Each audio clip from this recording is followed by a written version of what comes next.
പാർട്ടിയുടെ നേതാവ് ഇപ്പോൾ ഇന്ത്യ മൊത്തം യാത്ര ചെയ്തുകൊണ്ടിരിക്കുകയാണ്. ഡൽഹിയിലെ പ്രൊട്ടസ്റ്റ് കഴിഞ്ഞു. അത് കഴിഞ്ഞതിന് ശേഷം പൂനെയിൽ, ഇനി പഞ്ചാബിലുണ്ട്, ബാംഗ്ലൂറുണ്ട്, മറ്റ് സ്ഥലങ്ങളിലേക്കൊക്കെ പോകുന്നുണ്ട്. രാജകീയമായി വരും എന്ന് വിചാരിച്ചിരുന്ന അദ്ദേഹത്തിൻ്റെ വരവും പോക്കുമൊക്കെ എന്തായി എന്നുള്ളത് നിങ്ങൾക്കറിയാം. പക്ഷേ ഇവർ എവിടെ പ്രൊട്ടസ്റ്റ് ചെയ്യുമ്പോഴും വിദ്യാഭ്യാസ മന്ത്രി രാജിവെക്കണം എന്നും പറഞ്ഞിട്ടാണ് ഇവർ ഡൽഹിയിൽ പ്രൊട്ടസ്റ്റ് നടത്തിയത്. പക്ഷെ അവിടെ ചെന്നിരുന്നിട്ട് RSSനെതിരെ മുദ്രാവാക്യം വിളിക്കുക, അതിനകത്ത് വൃന്ദക്കാരട്ട് ഉൾപ്പെടെയുള്ള ആനിരാജ് ഉൾപ്പെടെയുള്ള ആൾക്കാർ പോയി മുദ്രാവാക്യം വിളിക്കുക RSSനെതിരെ. അത് കഴിഞ്ഞിട്ട് പൂനെയിൽ പോയ സമയത്ത് ഇദ്ദേഹം പറയുന്നത് ഹിന്ദു മുസ്ലിം. ഈ വിദ്യാഭ്യാസ മന്ത്രി രാജിവെക്കുന്നിടത്ത് ഹിന്ദുക്കൾക്കും മുസ്ലിങ്ങൾക്കും എന്താ കാര്യം? അത് കഴിഞ്ഞിട്ട് കുറേ പുതിയ ടീമുകൾ വന്നിട്ടുണ്ട്.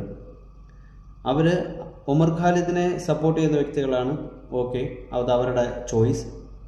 അവരുടെ ഐഡൻറ്റിറ്റി സ്വയം വെളിപ്പെടുത്താത്ത ആൾക്കാർ, അത് ആണാണോ പെണ്ണാണോ ട്രാൻസ് ആണോ എന്താണെന്ന് ഐഡൻറ്റിറ്റി വെളിപ്പെടുത്താത്തവർ, അവർ പറയുന്നത് ഞാൻ എൻ്റെ വീട്ടുകാരുടെ അടുത്ത് എൻ്റെ ഐഡൻറ്റിറ്റി വെളിപ്പെടുത്തിയിട്ടില്ല, പിന്നെ നിങ്ങളുടെ അടുത്ത് എന്തിനു വെളിപ്പെടുത്തണം?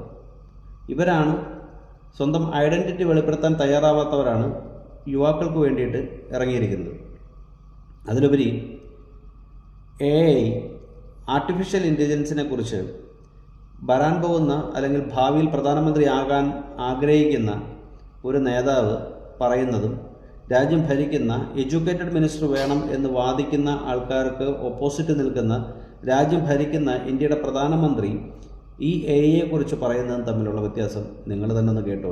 My question to you is, AI and robotics are changing the future of work. So what changes you would like to say about India's educational system? Well, you need to change more than just the education system. Okay, you need to change the way we think. വിദ്യാഭ്യാസം എന്ന് പറയുന്നത് വിവരവും വിവേകവും ഉണ്ടാകാനും കാര്യപ്രാപ്തി ഉണ്ടാകാനും വേണ്ടിയിട്ടാണ് ഉപയോഗിക്കേണ്ടത്, അല്ലാതെ എഴുത്തിനും വായനയ്ക്കും focus much more on production and on manufacturing. Okay, देखिए आप लोग भाग्यशाली हैं, आपको इतना टेक्नोलॉजी का अपॉर्चुनिटी मिला है जो मेरे जमाने में नहीं था. उसका सही उपयोग करना, ये विवेक बुद्धि हमको विकसित करनी होगी.